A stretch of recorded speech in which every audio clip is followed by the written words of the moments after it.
2130 कोई गाड़ी निकलवानी है, कोई गाड़ी रुकी हुई है, उस वजह से। ठीक,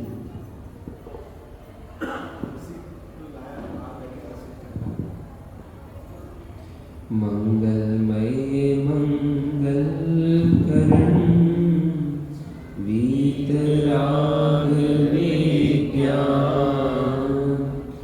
नमो ताहि जाते भई अरिहंतादि महान करि मंगल करि हो महान ग्रंथ करण को काज जाते मिले समाज सब पावे निज पदराज।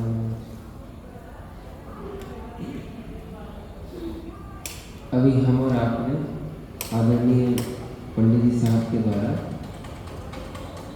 सम्यक दर्शन की सरलता, ध्यान की सरलता, निर्विकल्प अनुभव की सरलता बहुत ही प्रायोगिक उदाहरणों से समझे।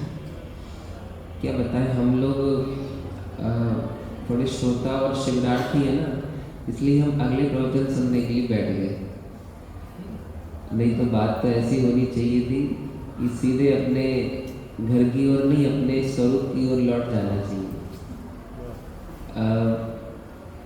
स्वामी जी इस परंपरा का समर्थन नहीं करते थे। एक्चुअल में मोक्ष मार्ग की डिजाइनिंग ही ऐसी है, जैसी समझ में आता है वैसे ही उपयोग स्वावलंबी हो जाता है।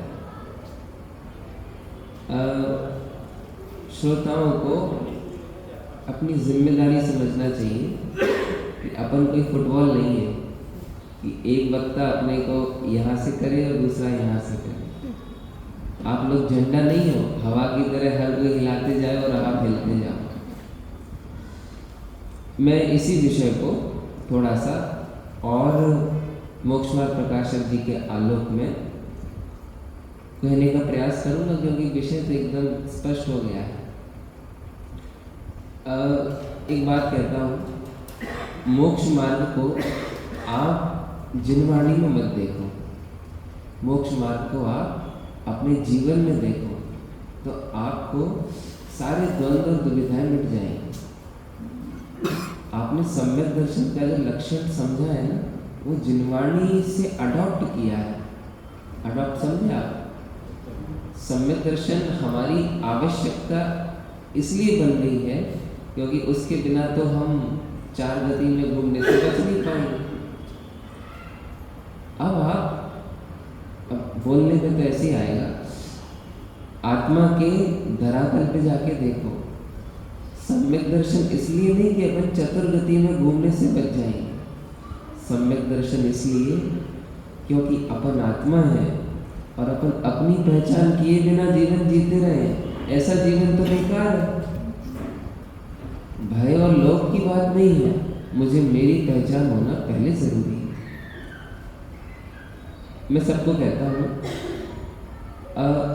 हमने ये जो जन्म लिया है ना, हमने औपचारिकताओं के कोटे पूरे करने के लिए जन्म नहीं लिया है। शिविर का नेक्स्ट कार्यक्रम नेक्स्ट नहीं, हमने जो जन्म लिया है हमारा उद्देश्य पूरा हो, इतना ही हमारे सारे शुभ अवलंबनों का उद्देश्य है। अभी तो मैं विषय लेता हूँ, सबको प्रैक्टिस करनी चाहिए। हम लोग शेखर जी में प्रैक्टिस करते थे, क्या प्रवचन आधे में ही समाधान मिल गया तो पूरा प्रवचन ही नहीं सुनते थे, उठ के अपने आनंद में लग जाते थे। सच कह रहे हैं। श्रोताओं को प्रश्न नहीं, वक्ता को समाधान देने की इच्छा नहीं, श्रोता अपने में मग्न, वक्ता अपने में मग्न। एक्चुअल मोक्ष मार्ग ऐसा होता है। चलिए इसी विषय को मैं थोड़ा सा और अच्छे से समझाता हूँ।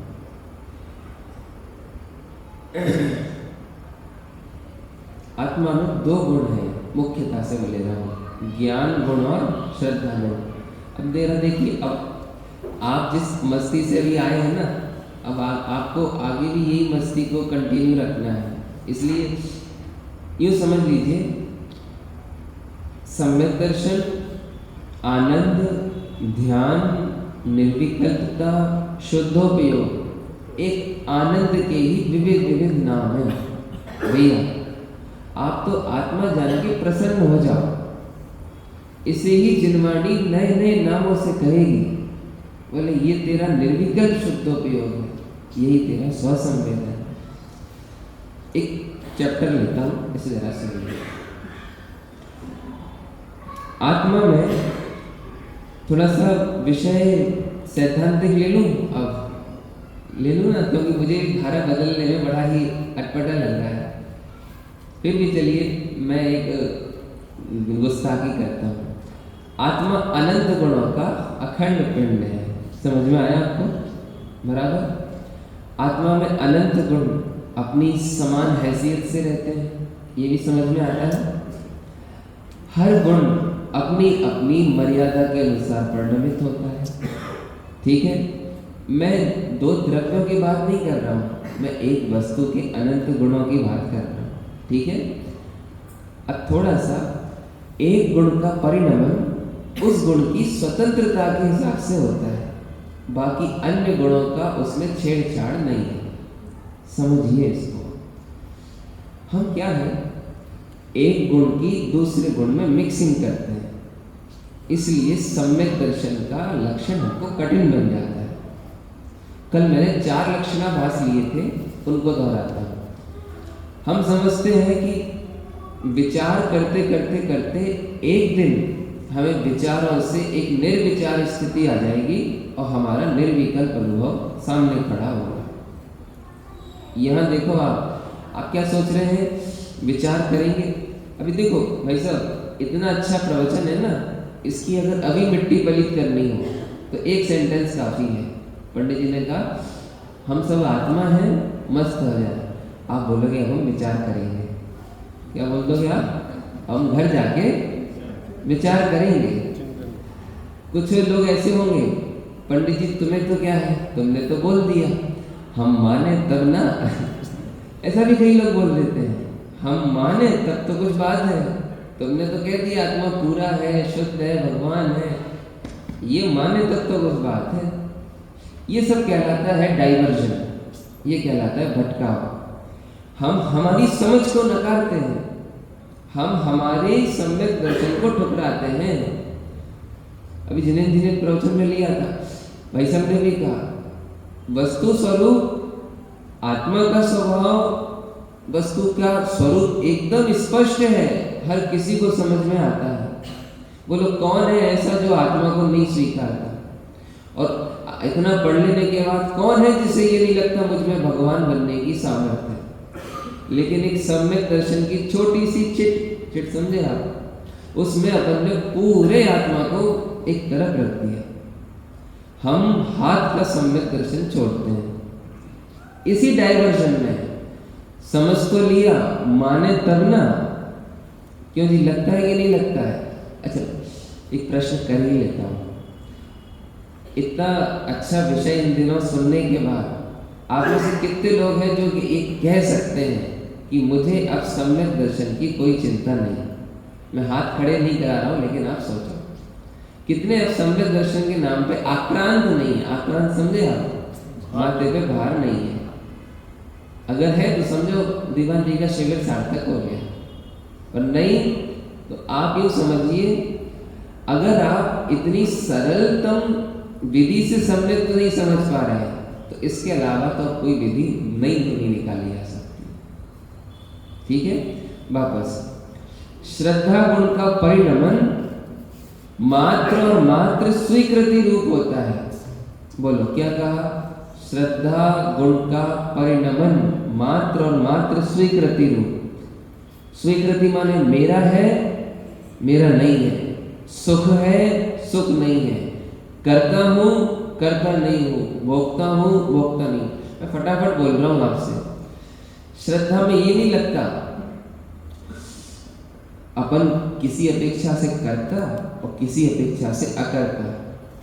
ज्ञान गुण जो होता है ना, ज्ञान गुण, इसमें 2 धाराएं चलती हैं, मुख्य गौण, स्व पर। श्रद्धा तो जिसे स्वीकारती है वहां सर्वस्व समर्पण कर देती है। आपको पता है, आपको सम्यक दर्शन में ज्ञान के नाम पे श्रद्धान को आप लुटा देते हो। कैसे? आजकल विचार बिल्कुल नहीं चल रहे हैं, क्या पता इन विचारों के लिए ऐसा लग रहा है कहीं हम मान रहे कि नहीं मान रहे, कहीं हमारी प्रतीति गड़बड़ तो नहीं होगी। सोचिए, ब्रह्म मुहूर्त का समय है विष्णुकल में, और सुबह से आपको ध्रुव आत्मा, भगवान आत्मा, ऐसे विचार चलने लगे तो बोलो आपको काय का संतोष होता है। और किसी दिन विचार नहीं चले तो फिर आपको बोलो काय का खेद होता है। अब मैं 2-3 सेंटेंस कहता हूं। विचार उपयोग के अधीन है। विचार काय के अधीन है? सुन रहे वैसा? विचार काय के अधीन है? उपयोग के अधीन। और सुनिए, उपयोग काय के अधीन है? जिस ज्ञेय को जानने की योग्यता होगी, ज्ञान उसको ही जानेगा। ज्ञान जिसकी योग्यता, देखो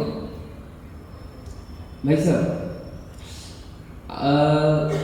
एक चित्र बनाया जाए इधर, और उस चित्र में अलग अलग तरह की आकृतियां हो, तो हर व्यक्ति को उस चित्र में अपनी अपनी छवि दिखाई देगी, उसके ज्ञान की योग्यता के अनुसार।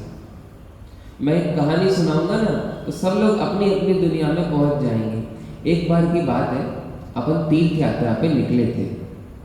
अब सब लोग अपने अपने तीर्थ पे पहुंच गए कि नहीं पहुंच गए?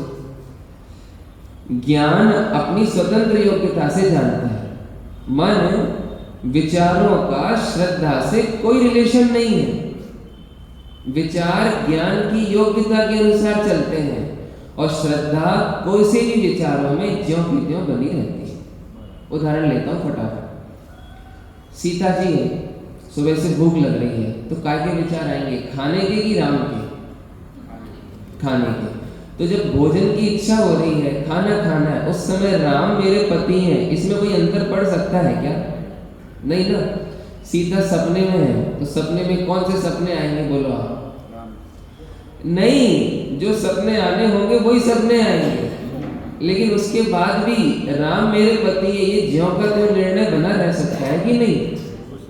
बिल्कुल ऐसे ही समझिए, विचार उपयोग के अधीन है, और उपयोग ज्ञान की योग्यता के अधीन है। ज्ञान जिस ज्ञेय को जानने की योग्यता रखता है, उस समय वही जानने में आता है। इसका मतलब विचार कुछ भी चले, सम्यक्त ज्यों का त्यों बना रहता है। अगर विचारों से सम्यक्त को नापने चलोगे ना आप, तो फिर आप रोटी कैसे बनाओगे? जरा मुझे बताओ।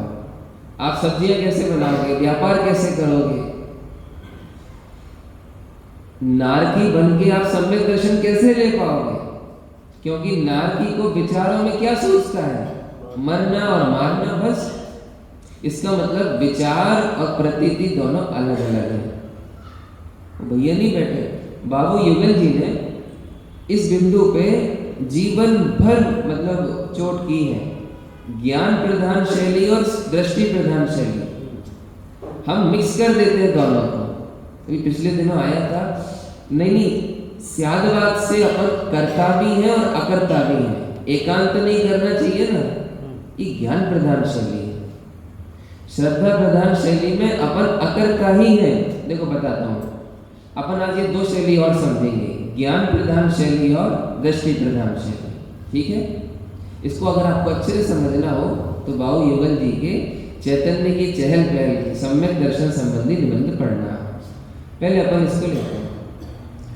सीता जी के घर में कम से कम 20-25 लोग तो होंगे ना, होंगे कि नहीं होंगे? ठीक है?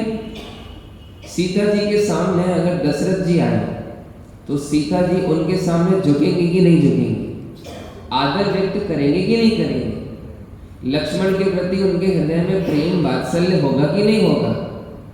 तो अब आप मुझे बताइए, सबके प्रति इतना अच्छा व्यवहार है, क्या किसी में पति की कल्पना होती है क्या? किसी में हो सकती है क्या? तो सबको जैसा है वैसा जान रहे हैं, और राम को जानते भी हैं और अपना स्वामी भी मानते हैं। समझ में आया आपको? ऐसे ही अपना सब मालूम है। मैं आत्मा हूँ, शरीर का संयोग है, पर्याय में कमी है, भगवान नहीं हूँ, अभी स्वभाव से भगवान हूँ पर भगवान बनना है। ये जितना विस्तार दिख रहा है ना, ये ज्ञान प्रधान शैली है। दिल से बोलो आप, हृदय से आवाज आएगी, नहीं मैं आत्मा हूँ, मैं पूरा हूँ, मैं पूर्ण हूँ। मुझे एक बात बताइए, वरमाला आदमी के गले में डाली जाती है या हाथ में या पैर में या कहाँ डाली जाती है? गले में। तो शादी किससे होती है? किससे? गले से या पूरे आदमी से? आपको समझ में आ रहा है? श्रद्धा मतलब जहां पूरा समर्पण होता है। विचारों से श्रद्धा नहीं तौली जाती, विचार कभी चले कभी नहीं चले। श्रद्धा तो एक बार जिसको समर्पित हो गई, इसके बाद अब वहां विचारों की जरूरत नहीं है। आप अपने जीवन के उदाहरण पे जरा खोजो। आप जब पहली बार स्कूल गए थे और आपके टीचर ने आपको कहा था कि आपका नाम अनिल है, जिनेंद्र है, संजय जी है, नाम सुनते ही साथ अच्छा मेरा ये नाम है, तो अब नाम की प्रतीति हो गई, विचार तो बंद हो गए ना, हो गए ना। दूसरा उदाहरण, हम जब रात को सोते हैं तो सोते समय ये सोचते हैं क्या कि हम पुरुष हैं कि स्त्री हैं? कोई सोचता है क्या? पर पुरुष की प्रतीति बनी रहती है कि नहीं बनी रहती है? एक बार मैं कुछ सिंहनाद करके बोल रहा हूँ, सम्यक दर्शन प्रतीति का नाम है। प्रतीति माने विश्वास, प्रतीति माने समझ, प्रतीति माने निर्णय, प्रतीति माने ऐसा ही है। ये श्रद्धा समझ में आया? इसलिए विचारों से माने ज्ञान से, ज्ञान के व्यापार से सम्यक दर्शन को नहीं नापना चाहिए। थोड़ा और समझिए। एक जब बहुत चुनिंदा लोग बैठे हैं तो मैं अपनी सारे मन की बात रखता हूँ। क्यों? द्रव्यलिंगी मुनि जब समय सारजी पढ़ते हैं, आत्मा की चर्चा करते हैं, आत्मा के विचार करते हैं, आत्मा हूं ऐसा बोलते हैं, उनके मन के हिसाब से वो कहते भी हैं, लेकिन उनको सम्यक दर्शन में क्या प्रॉब्लम रह जाती है? आपने कभी सोचा इस पे? द्रव्यलिंगी मुनि कोई पापी नहीं होते हैं। द्रव्यलिंगी मुनि आप और हम से वर्तमान से जब मल्टीप्लाई होके कोई बहुत विशुद्ध हो जाए ना, वो द्रव्यलिंगी मुनि कहलाता है। आप भाई साहब को देख रहे हैं ना, तो मन वचन कायिक इनसे भी अनंत गुना निर्मल हो जाए, तब वो द्रव्यलिंगी कहलाता है। द्रव्यलिंगी मुनि के श्रद्धान में क्यों कुछ नहीं आ पाता, जबकि ज्ञान के स्तर पे तो एकदम क्लियर है उनको। अब आप सुनिए, टोडरमल साहब ने 9वें अध्याय में खुलासा किया है।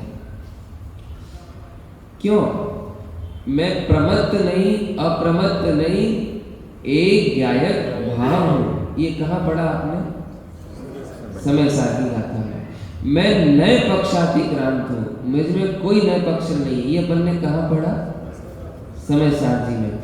मैं ज्ञेयों से पार ज्ञायक हूं, ज्ञान तत्व हूं, ज्ञेय तत्व नहीं हूं। ये कौन से प्रवचन सारणी? मैं कारण परमात्मा हूं। कौन से ग्रंथ में आया? ये द्रव्यलिंगी है। आप एक शब्द आया वहां, आगम द्रव्य निक्षेप। क्या शब्द आया? आगम द्रव्य निक्षेप। आपको प्रमत्त अप्रमत्त आत्मा कहाँ दिखता है? आगम में। ये नहीं दिखता, ये रहा ना प्रमत्त अप्रमत्त से परे एक ज्ञायक भाव। कारण परमात्मा नियम सार की गाथाओं में दिखता है। ये जो हाजिर हजूर कारण परमात्मा वो नहीं दिखता। सबके लिए कहता हूं, आगम एक आंशिक अवलंबन मात्र है, रत्नत्रय तो जीवंत परिणाम का नाम है। ये बोलो ना, मैं कारण परमात्मा हूं, नियम सार बोले तो बोले और कोई ना बोले तो भी मैं हूं। ठीक बात बताइए, नियम सार के बोलने से कारण परमात्मा और नहीं बोले तो? आप सबके पास आपका आधार कार्ड है? सबके पास आधार कार्ड है या नहीं? उस आधार कार्ड के नीचे क्या लिखा है? मेरा आधार, पढ़ा है आपने? पढ़ना, मेरा आधार मेरी पहचान। आपकी पहचान कैसे है? आपसे आधार कार्ड है या आधार कार्ड से आप हो? कारण परमात्मा लिखा, इसलिए कारण परमात्मा हूँ। ये कारण परमात्मा हूँ इसलिए लिखना पड़ा। बस जिनवाणी से क्या किताबी कीड़ा बोलते हैं ना, जिन शब्द है, गे मूड मत बनो, शास्त्रों में मूर्छित मत बनो, समय सार में लिखा इसलिए मत अनुभव हूँ इसलिए लिखा है। तो द्रव्यलिंगी 11 अंग 9 पूर्व में तो आत्मा देख लेते हैं, पर ये आत्मा है। देखो जी, फिर कहता हूँ, अगर आपको अभी भी मोक्ष मार्ग ग्रंथों में दिखता है तो दिल्ली दूर है। आपका मोक्ष मार्ग कहीं और नहीं है। देखो, आश्रव दुख कार घर मेरे, बुद्धि पंत तेने नेर मेरे। ये पत्नी की क्या बताए, हैरान करती रहती है। अभी बोल रहे आश्रव दुख कार गनेरे, और ये क्या कर रहे हो आप? तो सुनो, 6 डाला में नहीं आश्रव दुखकार गनेरे, ये जो परिणति है ना, ये आश्रव दुखकार गनेरे है। मोक्ष मार्ग परिणति में जन्म लेता है, ग्रंथों में नहीं लेता। संजय जी समझ में आ रहा है? अपने मोक्ष मार्ग की खुद ही डिजाइन बनाओ। शास्त्र तो पंचम काल के अवलंबन है। दिव्य ध्वनि को सुरक्षित रखने के कुछ तरीके थे। असलियत में तो गुरु कुछ बोलते थे, शिष्य पूरा समझते थे और अपना मोक्ष मार्ग खुद बनाते थे। मैंने आज किनको कहा था, सुनिए माता बहने सुनिए, आपका मोक्ष मार्ग आपकी गृहस्थी में दिखेगा आपको। ये अजीब तत्व है, इसे ही आश्रय तत्व कहते हैं। ये जीव तत्व है, ये रहा संवर, ये रही निर्जरा। आई बात समझ में? हमारा मोक्ष मार्ग आपके ऑफिस में ही है, पर द्रव्य दुख का कारण नहीं है। इधर या इधर देखो ना, इसको कौन पर द्रव्य हैरान करता है? समझ में आया भाई साहब? ज्ञान को श्रद्धा का भार न दो। श्रद्धा में ज्ञान का भार नहीं लाओ। श्रद्धा विश्वास का नाम है। ज्ञान थोड़ा जाने, पूरा जाने, कम जाने, ज्यादा जाने, लेकिन ज्ञान है, ऐसा ही है, ऐसा जानता है, निर्णय करता है, ये कहलाता है प्रतीति का भाव। थोड़ा मैंने बिंदु बदल दिया जिनेन्द्र जी। ज्ञान में एक होता है विस्तार, एक बिंदु से विस्तार होते होते 11 अंग 9 पूर्व, और एक ज्ञान में होता है निर्णय। भाई साहब, आग लग गई है, कुछ हुआ आपको? नहीं हुआ। सूरत में आग लग गई है, अब कुछ हुआ? नहीं हुआ। पार्ले पॉइंट में आग लग गई है, अब कुछ हो रहा है आप लोगों को? जिनके पार्ले पॉइंट में मकान है ना, उनको होने लगा है। और भाई साहब, इस फ्लैट में होना शुरू हो गई है, अब किनको दुख होगा? जिनका फ्लैट है ना। ज्ञान के विस्तार में मोक्ष मार्ग नहीं आता। जब ज्ञान आपसे जुड़ने लगता है, प्रयोजन भूत तत्व निज पर हे उपादेय, अब ये निर्णयात्मक ज्ञान कहलाता है। ये श्रद्धा का कारण बनता है। ज्ञान में जितना निर्णय है वो सम्यक दर्शन रूप परिणाम है, और ज्ञान में जितना विस्तार है वो ज्ञान का ज्ञेयाकार रूप परिणाम है। मैं बिंदु नहीं बदल रहा हूँ। ज्ञान का विस्तार मोक्ष मार्ग नहीं है, ज्ञान का निर्णय मोक्ष मार्ग है। अगर ज्ञान के माध्यम से भी कुछ करना है ना, तो विस्तार नहीं बढ़ाओ, है या नहीं, है या नहीं, ऐसा निर्णय कर। समझ में आया? इस बिंदु से आप कुछ समझ पा रहे हैं? विचारों का व्यामोह बिल्कुल नहीं पालो। प्रकृति की व्यवस्था है, एक समय बाद आपके विचार घटते घटते घटते घटते अस्त हो जाएंगे। है कि नहीं? बिल्कुल है। बचपन के विचार आज आते हैं क्या? नहीं आते। आज के विचार आगे आएंगे? नहीं आएंगे। जब समाधि की अवस्था में पहुंचेंगे ना, तो ये जो सारे विचार है ना, ग्रंथों के, जिनवाणी के, प्रवचन के, वो सब भूल जाओगे आप। भूलने का नाम श्रेणी है। क्या? भूलने का नाम। वस्तु विचारत विचारत ते, वस्तु विचारत ध्यावते। जब विचार है तो ध्यान है क्या? नहीं है। विचारत ध्यावते मन पावे विश्राम। जहां विचार है वहां मन को विश्राम नहीं है, और जहां विश्राम है वहां विचार नहीं है। बिल्कुल समझिए। मैं क्या बताऊं, मेरी शैली में वो बात नहीं है, लेकिन आप बिंदु समझो, जितनी सघन अनुभूति होती है ना, उतने विचार अस्त हो जाते हैं। क्या कहा? जितनी सघन अनुभूति उतने कम विचार। नाम की अनुभूति में विचार आते हैं क्या? पत्नी की अनुभूति में विचार आते हैं क्या? घर की अनुभूति में विचार है क्या? नहीं। अब आत्मा का जो निर्णय होता है ना, अनुभव होता है, वहां विचारों की जरूरत ही नहीं पड़ती। समझ में आ रहा है कि नहीं आ रहा? ज्ञान के विचार से सम्यक दर्शन को समझना लक्षणाभास है। अब मैं एक अच्छा बिंदु लेता हूँ, 9:45 तक लेता हूँ बस, ठीक है ना, 10 मिनट बस। हमको ये लगता है सम्यक दर्शन होने के बाद मन वचन काय में कुछ बदलाव होगा। ये दूसरा लक्षणाभास। क्या? सम्यक दर्शन होने के बाद मन वचन काय में कुछ तो बदलाव होगा। विशुद्धि लब्धि, कुछ तो बदलाव होगा। प्रशम संवेद अनुकंपा आस्तिक्य, कुछ तो बदलाव होगा। क्यों जी, क्या लगता है आपको? आप लोगों के साथ सांप सूंघ गया है? बोलो ना, बदलाव होता है। पहले जो मिथ्या दृष्टि था वो विषयों में जाता था, सम्यक दृष्टि होने के बाद तो विषय घट जाएंगे, बिल्कुल विरक्त हो जाएगा। बोलिए, मन में आप लोग ऐसा सम्यक दर्शन पसंद करोगे जहां मिथ्या दृष्टि होने पे एक पत्नी भारी पड़ती थी और सम्यक दृष्टि होने पे 96,000 के बीच में है? ऐसा सम्यक दर्शन चाहिए आपको? सुनो, अब थोड़ा सा याद करना है आपको। विशु अंकल जी, विचार उपयोग के आदि में ये बात पूरी हुई थी। अब सुनो, मन वचन काय काय के आदि है। मन वचन काय गुणस्थान, मार्गण स्थान और कषाय की तारतम्य के अधीन है। समझो आप, जिस गुण स्थान में मन वचन काय जहां तक स्वीकार्य है, उस गुण स्थान में मन वचन काय की वो सारी बातें हो सकती हैं। चौथे गुण स्थान में मन वचन काय से असंयम कहा है, तो हो सकता है चौथे गुण स्थान वाले का असंयम ही देखने में आए। गुण स्थान, मार्गण स्थान, नरक गति का नारकी सम्यक तो होने के बाद भी चूंकि नारकी है ना, इसलिए उसका मन वचन काय नारकी जैसा रहता है। वो मार्गणाओं से बाहर नहीं निकल जाएगा। वो नरक गति की मार्गणा को, मार्गणा माने जीव की पर्याय की योग्यता। देव गति का देव सम्यक दर्शन होने के बाद भी नारकी जैसा मन वचन काय नहीं रख सकता, तिर्यंच जैसा नहीं रख सकता। बाय डिफॉल्ट उसको देव गति जैसा होगा। तिर्यंच गति का तिर्यंच बंदर है, सम्यक दर्शन होने के बाद चंचलता छोड़ेगा कि नहीं छोड़ेगा? क्या लगता है आपको? चिड़िया सुबह से उठ के दाना पानी की खोज में निकलती है।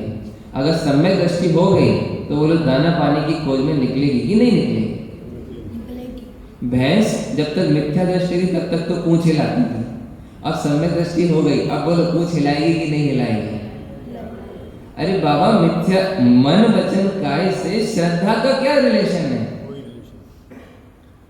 एक मनुष्य गति में चरणानियों की मुख्यता से एक लेवल देते हैं कि कम से कम अन्याय अनीति अभक्ष तो नहीं करेगा, लेकिन न्याय नीति भक्ष तो दम से करेगा ना। वापस मन वचन काय गुणस्थान, मार्गण स्थान, उदय, कषाय के रूप होती हैं। मैं सिद्ध समान हूं तो मैं भोगों के बीच क्यों जाऊं? ये समझता तो है लेकिन फिर भी भोगों में जाता है। लोगों को बहुत तकलीफ होती है, बड़ा विरोधाभास है।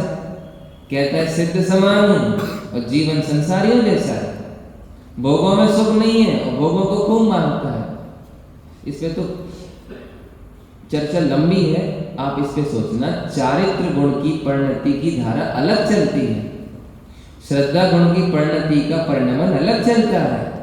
चारित्र गुण क्रम क्रम क्रम क्रम करके निर्मल होता है, श्रद्धा गुण एक बार में निर्मल होता है। विश्वास एक बार में पूरा आ जाता है, जीवन धीरे धीरे धीरे धीरे बदलता है। समझ में आया आपको? क्या अपन मन वचन काय से सम्यक दर्शन को नाप सकते हैं? नापना चाहिए। मन वचन काय में एक्सपेक्टेशन रखना चाहिए कुछ बदले। हाँ, जितना बदलाव होने योग्य उतना होता है। मिथ्या नारकी, पता है आपको, एक क्वेश्चन करता हूं, थोड़ा सा आप लोगों की नींद खुले। नारकी मिथ्या दृष्टि होने पे पिटता भी था, पीटता भी था।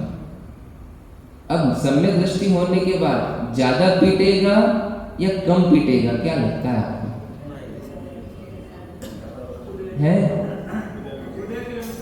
अब सुनो, आप कर्णन योग का फिगर ये है, सम्यक दर्शन होने के बाद ज्ञानावरणता स्थिति अनुभाग घट जाता है, अंतराय वगैरह की स्थिति अनुभाग। अब उसको मारने के नए नए उपाय ज्ञान में जानने में आएंगे। अब तो वो और दम से पीटेगा। आपको समझ में आ रहा है? सम्यक दृष्टि होने के बाद अंतराय का सूक्ष्म बढ़ता जाता है। इसलिए सौधर्मिंद की 40 मील देवांगनाएं होती हैं। कितनी? 40 मील। भरत चक्रवर्ती की 96,000। नारायण जन्मजात सम्यक दृष्टि 16,000। तो ये ताकत आई कहां से? कि झेलने की ताकत आती है सम्यक दर्शन से। तो मन वचन काय का क्या लेवल होना चाहिए, वो उस जीव की पर्याय की योग्यता डिसाइड करेगी। एक विषय ले लो, हमको लगता है चक्रवर्ती 96,000 रानियों में गुलशल्य उड़ाता है, सबको लगता है, दिल के कोने में पड़ा है। ऐसा सम्यक दर्शक हमें मिल जाए तो क्या बात होगी, लगता है ना। सुनो, ये हमारी आंखों की कमजोरी है। आपको लग रहा है 96,000 रानियां, 6 खंड, जीवन भर निरंतर आए भोग। मैं आपको इसका आज दूसरा पहलू बताता हूं। आपको देखो, एक ग्रंथ की बात कहता हूं, अज्ञानी का धर्म भी भोग के लिए होता है। धम्मम भोग निमित्तम, समय सारथी गाता, सुन रहे हैं? और ज्ञानी का भोग में भी धर्म होता है। अब इसे सुनो और समझो, आप प्रूफ करता हूं इसको। आपको क्या लग रहा है? चक्रवर्ती ने 96,000 रानियों के साथ बहुत मौज मस्ती की। थोड़ा सा नहीं, देखो आगे पीछे देखो आप।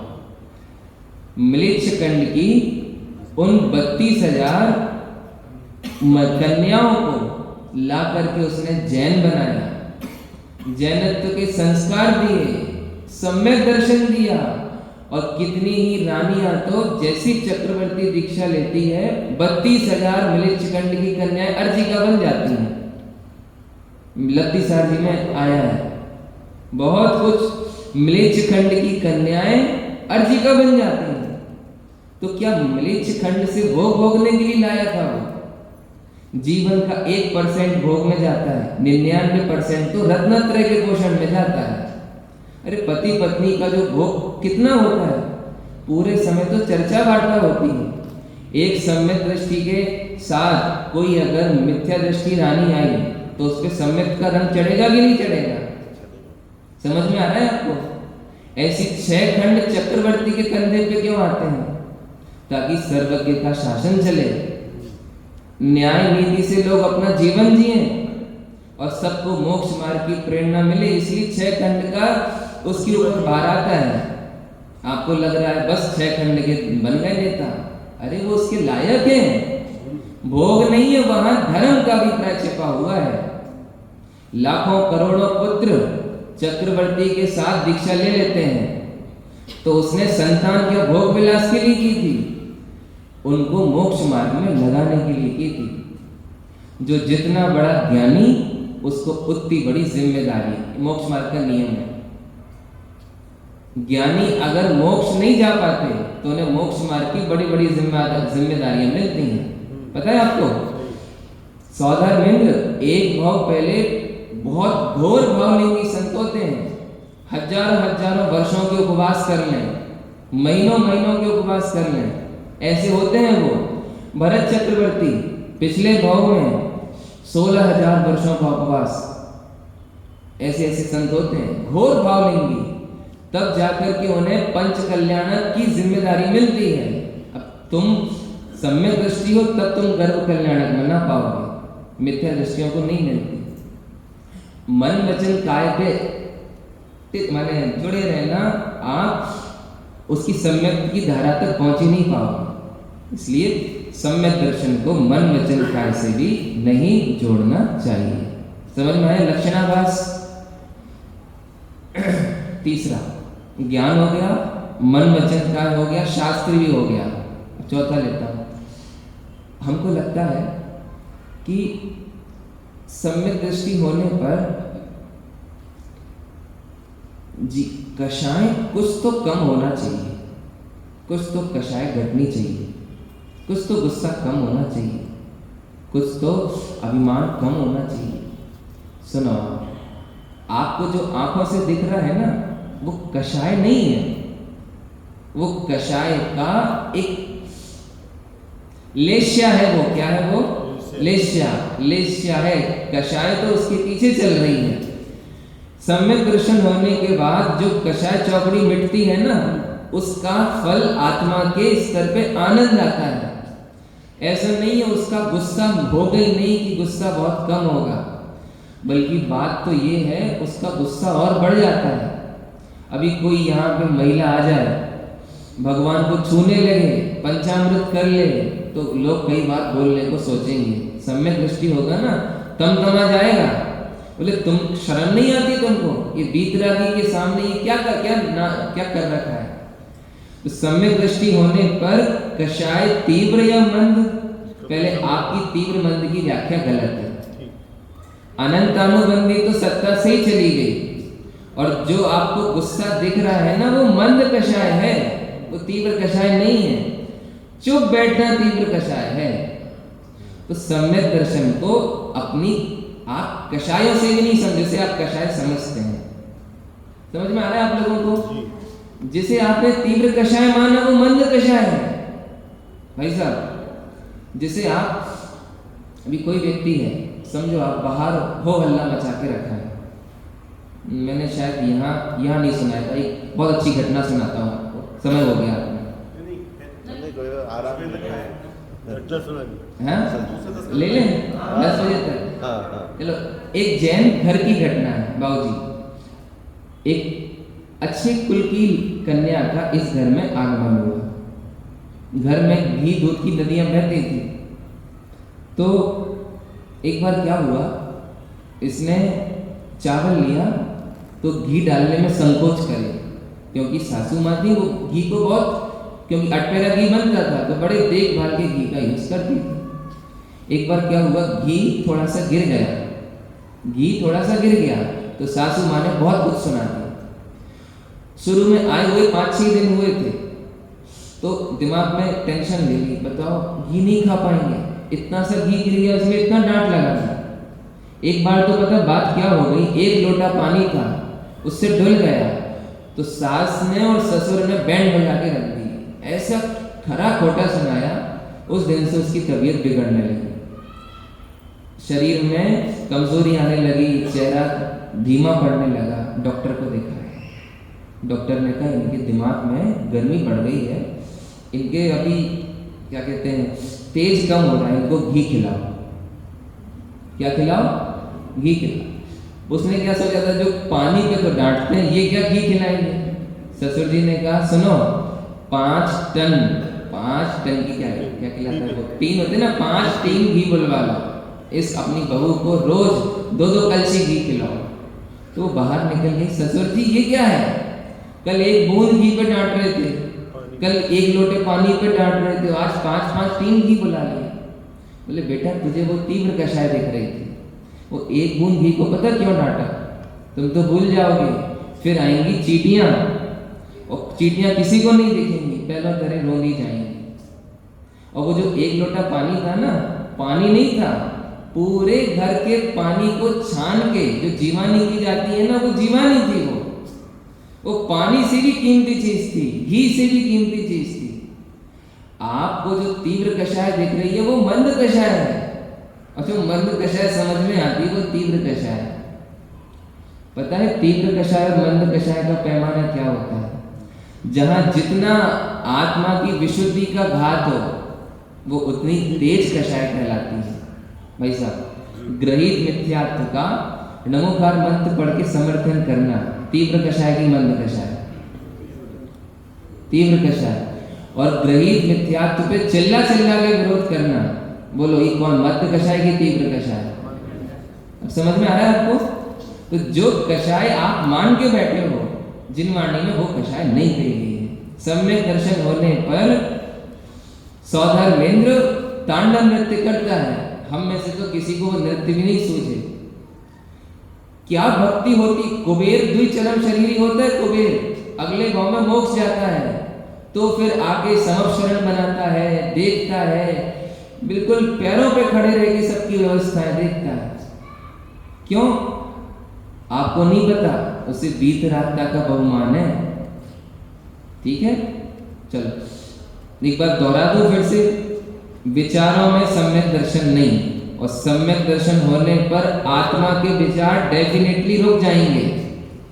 सुन रहे हैं? सम्यक दर्शन होने के बाद आत्मा के विचार बंद हो जाएंगे, क्योंकि जो चीज मिल जाती है उसके विचार नहीं करते, उसके फिर अनुभव होता है। भाई साहब, आपका बच्चा गुम हो गया तो विचार कब तक चलेंगे? जब तक मिल नहीं जाए। मिलने के बाद विचार करोगे या गले लगाओगे? गले लगाते समय विचार है क्या? समझ में आ रहा है आपको? विचारों में नहीं, पहली बात क्लियर। दूसरा, कोई मन वचन काय ऐसी है तो सम्यक दर्शन, ऐसी नहीं है तो सम्यक दर्शन नहीं, ये एकदम रॉन्ग कॉन्सेप्ट है। जो जहां जिस भूमिका में खड़ा है वहां जो अच्छे से अच्छा हो सकता है वो करेगा, क्योंकि विशुद्धि है। लेकिन ऐसे ही करे ऐसा नहीं, वो बात नहीं। एक चांडाल है, कौन है? चांडाल। बताओ कौन सी आजीविका है उसकी? हिंसक आजीविका है या नहीं? उस नीच गोत्र वाले को कोई अपनी दुकान पर रखेगा? कोई उसे आजीविका देगा क्या? जीवन भर कौन सी आजीविका करनी है? सूली पे टांगना। बोलो ऐसी घोर पाप की आजीविका में क्या उसे सम्यक दर्शन करने का अधिकार है? अरे आप समझ रहे हो मैं क्या बोल रहा हूं? पंचेंद्रिय जीव की हत्या करने वाला, हिंसा करने वाला सम्यक दृष्टि हो सकता है? भाई साहब, अरे प्रभु, वो कर्म का उदय है, वो चाहता है क्या करना? सुनो बाबूजी, एक व्यक्ति ने 20 लोगों का मर्डर किया, ठीक?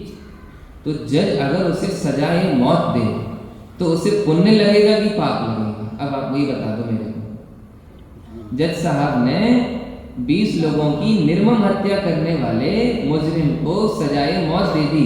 पुण्य का काम किया कि पाप का काम किया? बोलने में तकलीफ हो रही क्या आपको? अरे बाबा, जनन जी गाता क्या है? निज आयु क्षय से मरण हो, यह बात जिनवर ने कही, हम क्या मानेंगे? उसका पाप उसे मार रहा है। तो चांडाल सूली पे टांगता हुआ भी सम्यक दृष्टि है। क्यों? उसको उस समय व्यवहार से कहो तो वो न्याय का काम कर रहा है, और परमार्थ से ये कर्म का उदय भोग रहा हूं। मुझे चांडाल कुल में किसने जन्म दिया? उदय ने। आजीविका किसने दी? उदय ने। माने कर्म का उदय है। मेरा क्या चलता है इसमें? बाबूजी समझ में आ रहा है? थोड़ा सा और गहरा जाऊं। तिरेंच गति का कोई मांसाहारी जीव है। कैसा जीव है? मांसाहारी समझते हैं आप? जिसकी शरीर की रचना ही मांस के लिए बनी हुई है। क्या बनी हुई? मांस के लिए। मांस नहीं खाए तो उसका जठराग्नि नहीं जाए, वो दाल रोटी सब्जी और लौकी वगैरह नहीं खा सकता। अब बड़ी तकलीफ होगी इसमें कि मांसाहारी जीव सम्यक्त्व का पात्र कैसे है। अब इस पे अगर मैं बोलना चाहूं तो मैं इतनी कहूंगा, अभी हमारे ग्रंथकारों ने व्याख्या की है कि शेर सूखी घास खाने लगा, हाथी सूखे पत्ते खाने लगा। ये सब एक उपदेश की बात है। तो क्या मांस खाते खाते सम्यक दर्शन है?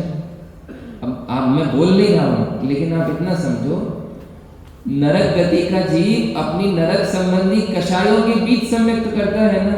करता है कि नहीं करता है? 7वें नरक का नारकी परम कृष्ण लेश्या। कैसी लेश्या? परम। परम समझे आप? सबसे बड़ी, उसमें उसे सम्यक दर्शन करना है। तो ये जीव इन्हीं परिणामों में करता है। तो आप बताओ फिर भी मांस खाएगा कि नहीं? वो बात नहीं है। इन परिणामों में भी सम्यक तो हो सकता है। कितनी बड़ी बात है ये। अरे समझ में आ रहा है कि नहीं आ रहा है? देखो, जहां जो अच्छे से अच्छा होगा सम्यक दृष्टि वो नहीं करेगा क्या? उसकी बात नहीं है। इसका मतलब मन वचन काय से भी नहीं।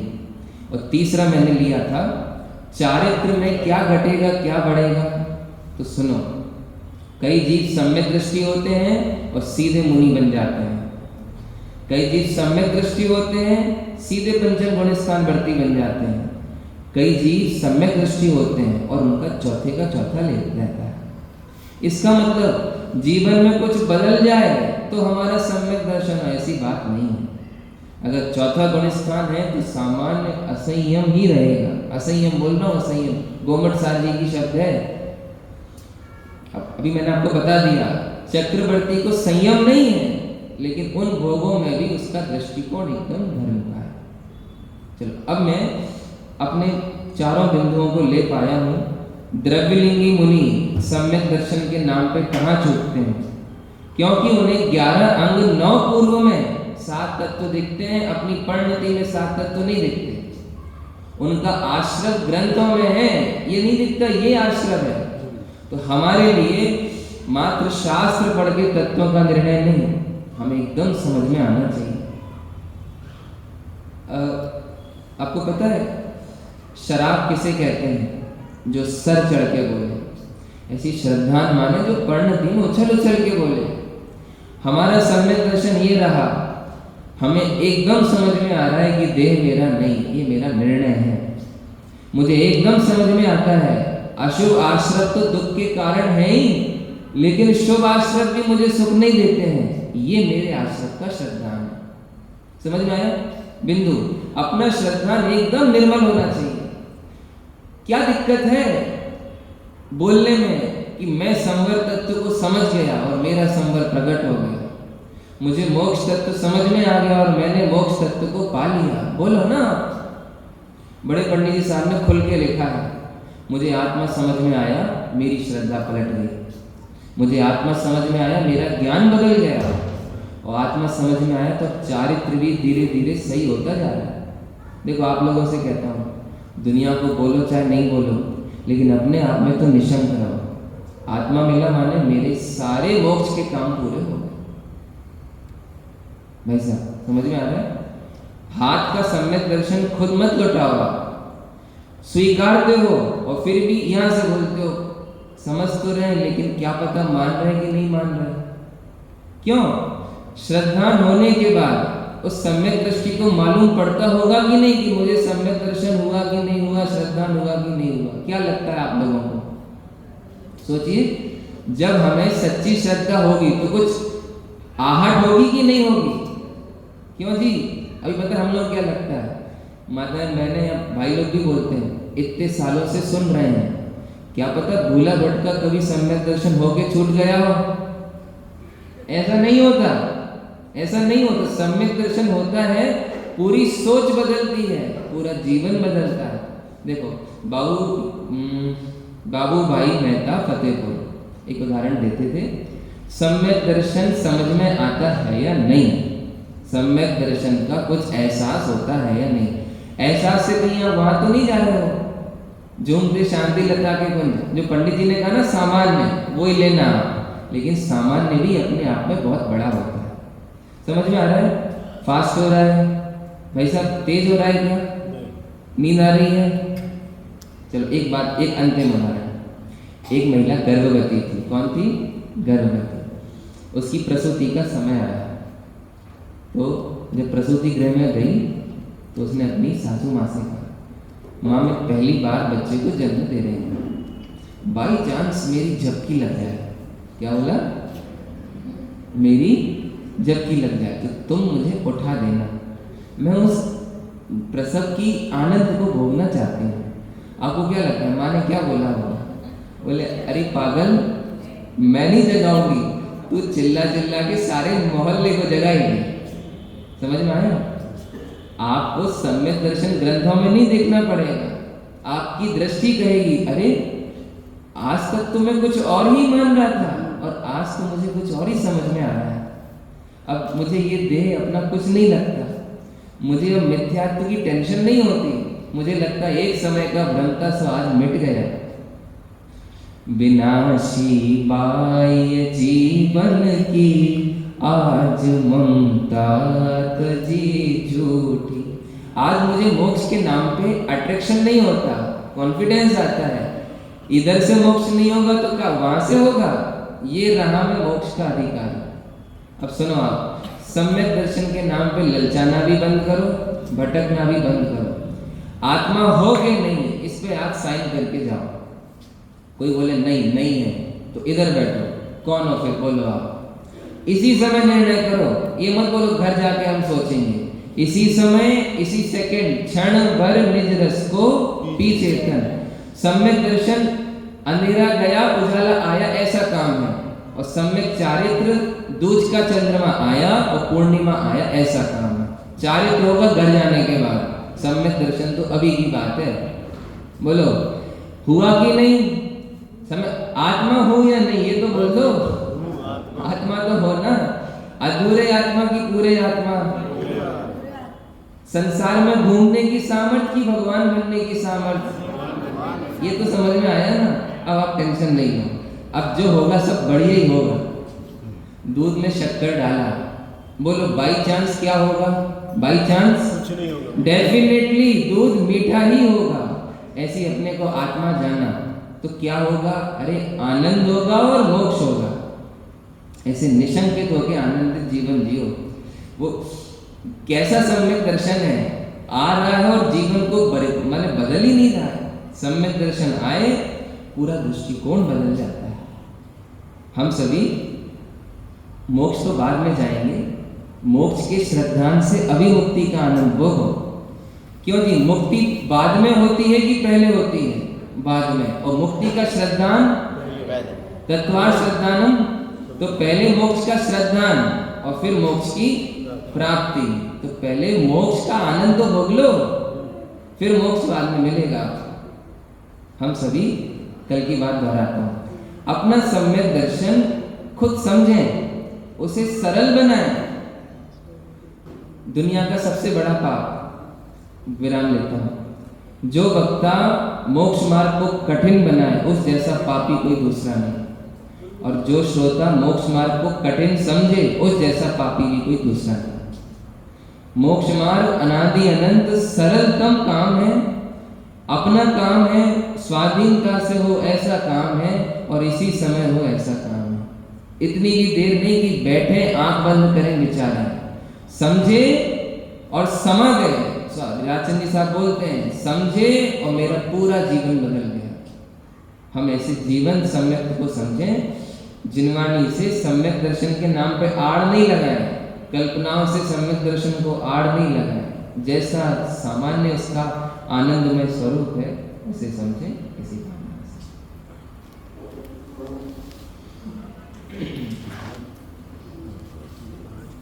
3 प्रवचनों के बाद मुझे अब कुछ लगता नहीं।